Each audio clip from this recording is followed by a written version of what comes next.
Modern Tamil Nadu நேயர்களுக்கு வணக்கம். இது நுண்ணரசியல். நான் உங்கள் பன்னீர் பெருமாள். ஜாதிவாரி கணக்கெடுப்பு நடத்துறதுக்கு ஒன்றிய அரசாங்கத்துடைய கேபினெட் அமைச்சரவை ஒப்புதல் கொடுத்துருச்சு. அடுத்து நடக்கக்கூடிய மக்கள் தொகை கணக்கெடுப்பு சாதிவாரிய மக்கள் தொகை கணக்கெடுப்பாகவும் எடுக்கப்படும் அப்படின்னு செய்திகள் வந்திருக்கு. இது பாட்டாளி மக்கள் கட்சிக்கு கிடைத்த வெற்றி அப்படின்னு அன்புமணி ராமதாஸ் ஒரு பக்கம் உருட்டுறாரு.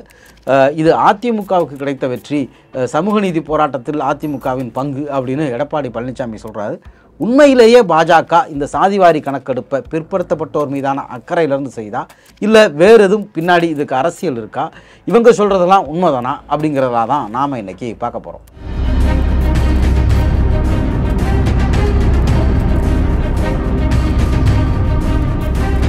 அடிப்படையில் இந்த ஜாதிவாரி கணக்கெடுப்பு அப்படிங்கிறது தமிழ்நாட்டிலும் சரி இந்திய அளவிலும் சரி மிகப்பெரிய அரசியல் குரலாக மாறினது எப்போ அப்படின்னா கடந்த 5 ஆண்டுகளில் தான். தமிழ்நாட்டுடைய முதலமைச்சர் சமூக நீதிக்கான அகில இந்திய கூட்டமைப்பு அப்படின்னு எதிர்க்கட்சி தலைவராக இருந்தப்பவே ஒன்று உருவாக்குறார்.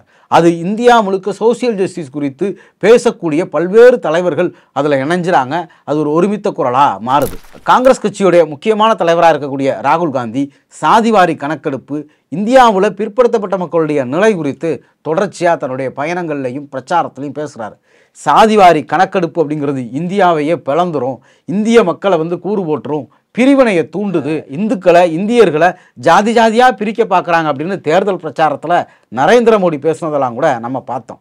ஜாதிவாரி கணக்கெடுப்புக்கான குரல்கள் இப்படி வலுவாக உருவாகிட்டு இருக்க காலகட்டத்தில் இந்தியா கூட்டணியில் இருந்து நிதிஷ்குமார் முதலமைச்சராக இருந்தப்ப பீகாரில் ஜாதிவாரி கணக்கெடுப்பு எடுத்து அறிவிக்கையை வெளியிட்டார். அது ஒரு அதிர்ச்சிகரமான தகவல்களை வெளியிட்டுச்சு. கிட்டத்தட்ட பீகாரில் வெறும் 15% மட்டுமே இருக்கக்கூடிய உயர் சாதியினருக்கு இடபிள்யூஎஸ்ங்கிற கோட்டாவில் 10% இடஒதுக்கீடு கிடைக்கிது அப்படிங்கிறதுலாம் பெரிய விவாதமாக மாறிச்சு. அதுக்கு பிறகு பல அழுத்தங்களால் கூட்டணி விட்டு பாஜக கூட சேர்ந்துட்டாரு.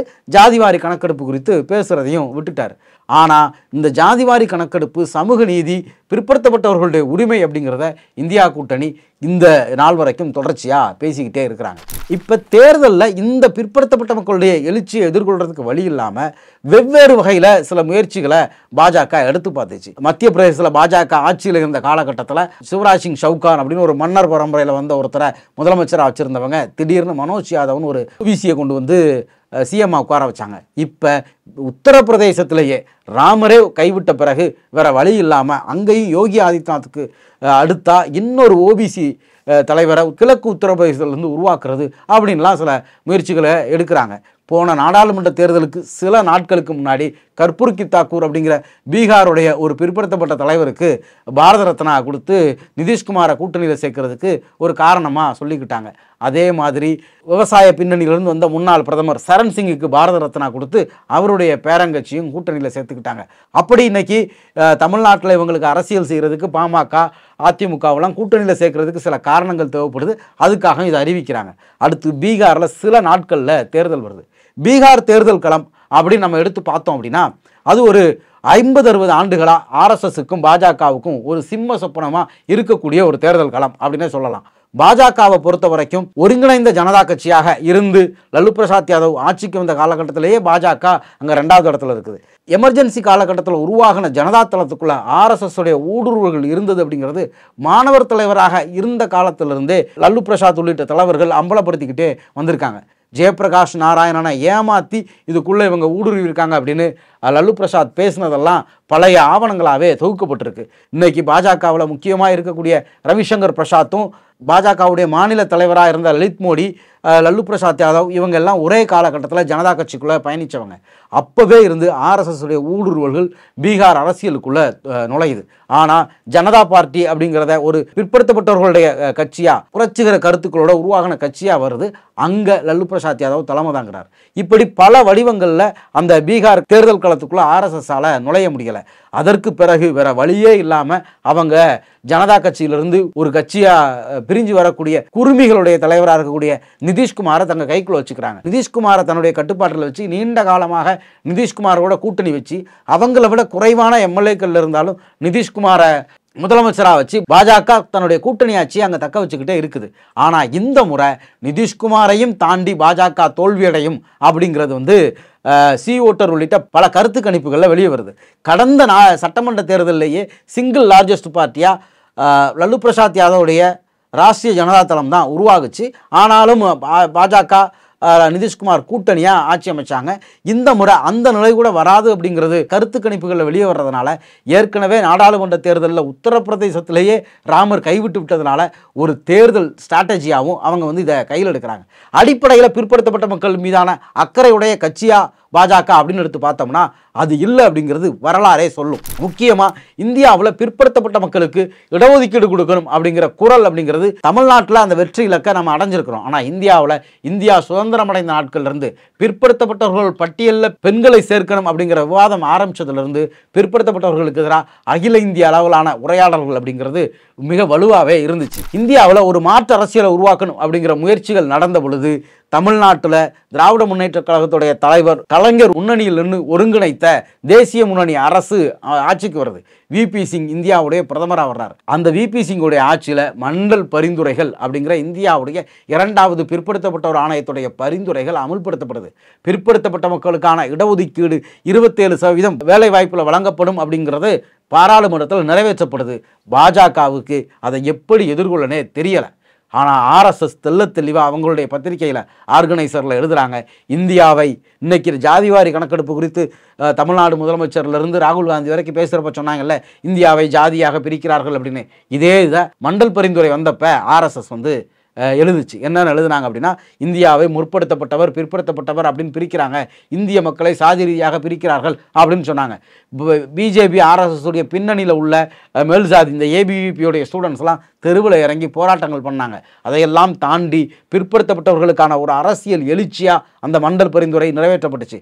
அந்த மண்டல் பரிந்துரையை மையமாக வச்ச இந்த பிற்படுத்தப்பட்டவர்களுடைய அரசியல் எழுச்சி உரையாடல்கள் விரிவடையக்கூடாது அப்படிங்கிறதுக்காகவே எல்கே அத்வானி ஆர்எஸ்எஸ் ஒரு சதி பண்ணி ரத யாத்திரை ஆரம்பித்தாங்க. அந்த ரத யாத்திரை போகிற இடத்துலலாம் தனக்கான உரிமைகள் மறுக்கப்பட்டு அது மீட்பதற்கான ஒரு களம் உருவாயிருக்கிறது அப்படிங்கிற விழிப்புணர்வை அடைய இருந்த பிற்படுத்தப்பட்ட மக்கள்கிட்ட மீண்டும் மதவெறியையும் இந்து பெருமிதத்தையும் தூண்டிவிட்டு இஸ்லாமியர்களை மீண்டும் எதிரிகளாக காட்டப்பட்டு ஒரு கலவரத்தை உருவாக்குச்சு. அந்த ரத யாத்திரை பீகாரில் தடுத்து நிறுத்தப்பட்டு கைது செய்யப்பட்டுச்சு. எப்போ பிற்படுத்தப்பட்டவர்களுக்கான இடஒதுக்கீட்டுக்கு எதிராக தான் இந்த ரத யாத்திரை நிகழ்த்தப்பட்டுச்சு அப்படின்னு பல பிற்படுத்தப்பட்ட தலைவர்கள் அன்னைக்கே பதிவு பண்ணியிருக்காங்க. அடுத்து இந்த ரத யாத்திரை கைதை மையமாக வச்சு விபி சிங்குடைய ஆட்சியை கவிழ்க்கிறாங்க. அதற்காக நடந்த நம்பிக்கையில்லா வாக்கெடுப்பில் விபி சிங் பேசுனது மிக முக்கியமான உரை. அதில் 142 எம்பிக்கள் மட்டுமே விபி சிங் ஆதரித்தாங்க. ஆனால் அன்னைக்கு விபி சிங் பேசுகிறப்ப தெளிவாக சொன்னார், இன்னைக்கு தெரிஞ்சிரும் இங்கே யாரெல்லாம் பிற்படுத்தப்பட்டவர்களுடைய இடஒதுக்கீட்டை ஆதரிக்கிறார்கள், யாரெல்லாம் எதிர்க்கிறார்கள் அப்படின்னு. அதுதான் இந்த நம்பிக்கையில்லா தீர்மானத்தில் தெரிய போகிறது அப்படின்னு. அதில் விபி சிங்கை ஆதரித்து 142 பேர் வாக்களித்தாங்க. 356 பேர் பாஜகவுடைய ஆதரவோட அந்த விபி சிங் ஆட்சியை கவிழ்த்தாங்க. அந்த 356 பேரில் நாங்கள் சமூக நீதி காவலர்கள் எங்களுடைய கோரிக்கை நிறைவேறிச்சுன்னா எடப்பாடி பழனிசாமி பேசுகிறார் பார்த்தீங்களா, வரலாற்றில் எப்போவுமே எஸ்கேப் ஆயிடுவாங்க. அந்த அதிமுக காரங்க மட்டும் அவங்க பண்ணின துரோகத்தெல்லாம் யாருமே எங்கேயுமே பேச மாட்டாங்க. விபி சிங் அரசுக்கு எதிராக வாக்களித்ததில் 11 அதிமுக எம்பிக்கள் இருந்தாங்க அப்படிங்கிறதும் வரலாறு. பிற்படுத்தப்பட்டவர்களுக்கான இடஒதுக்கீடு அரசியல் உரிமை அப்படிங்கிறது உருவாகிற பொழுதே அதை எதிர்த்த இயக்கம் ஆர்எஸ்எஸ் பாஜக. இந்த 10 வருஷத்தில் கடந்த 2 ஆட்சிகள் நரேந்திர மோடி ஆட்சி செஞ்சிருக்காரு. இந்த காலம் முழுக்க அவர் பிற்படுத்தப்பட்ட மக்களுக்கு எதிராக தான் செயல்பட்டுருக்காங்க.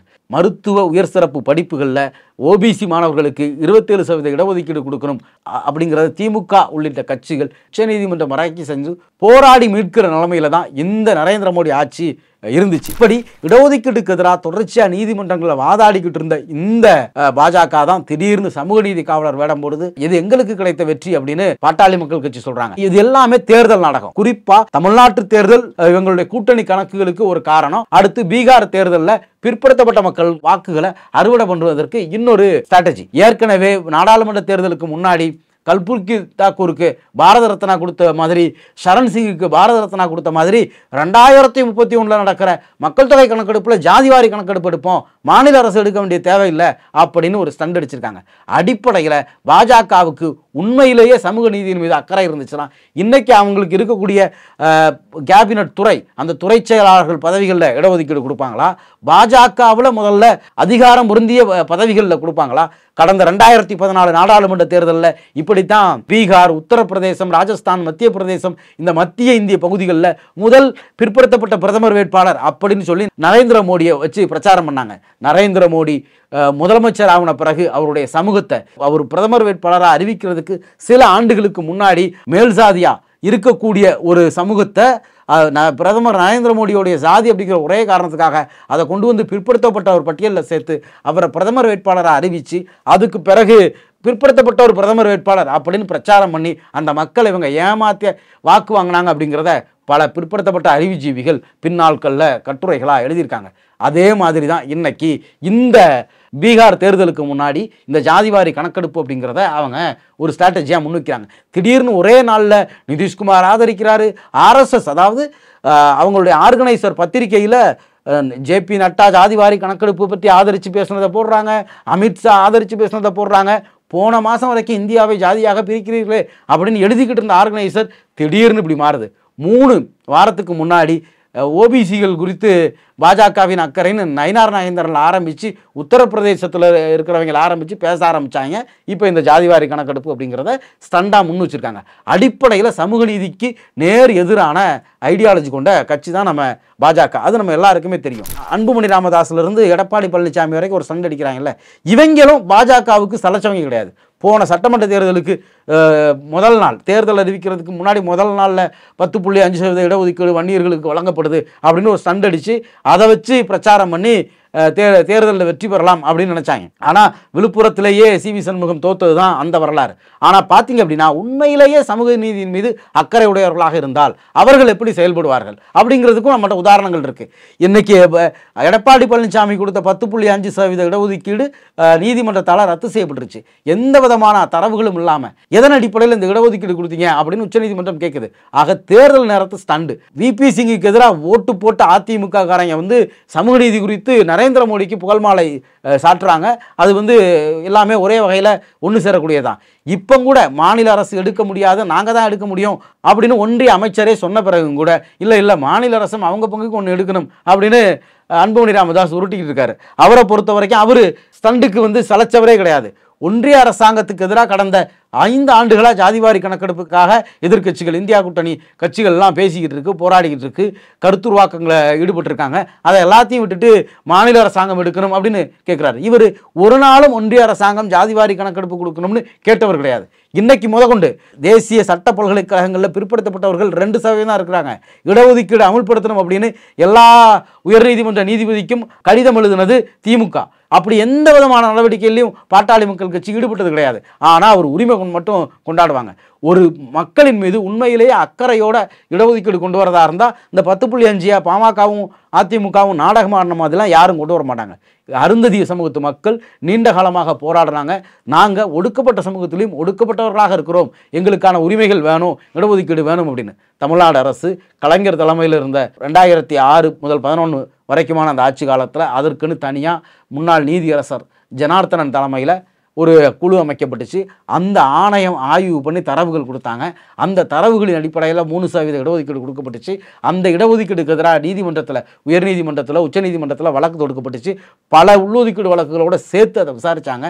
ஆனால் இது தரவுகளோட அந்த மக்களுக்கு தேவையான இடஒதுக்கீடு அப்படின்னு உச்சநீதிமன்றம் அந்த இடஒதுக்கீடை உறுதி பண்ணிச்சு.